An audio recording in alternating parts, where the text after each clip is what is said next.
కారం, ఉప్పు, చేపల అల్లం ఫ్రై వెల్లుల్లి పేస్టు, చేసుకున్నామండి. ఇందులో కార్న్ పౌడరు కలుపుకున్నామండి. ఈ ముక్కల్ని మనం ఇప్పుడు ఫ్రై చేసుకుందాం.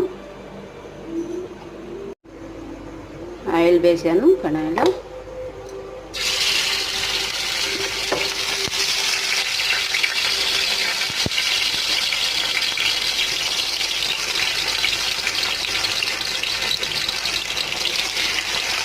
ఈ కార్న్ పౌడర్ వేయడం వల్ల ఏంటంటే యూజ్, నూనె అనేది ఎక్కువగా చిల్లదు పైకి.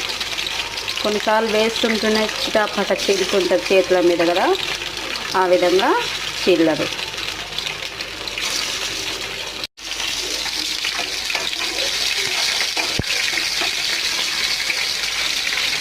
ముక్కల్ని ఇతల వైపు కూడా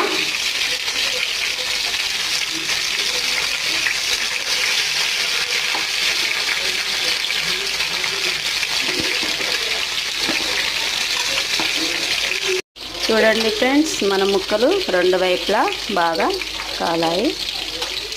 ఒక 10 నిమిషాలు అయితే ముక్కలు రెడీ అవుతాయి.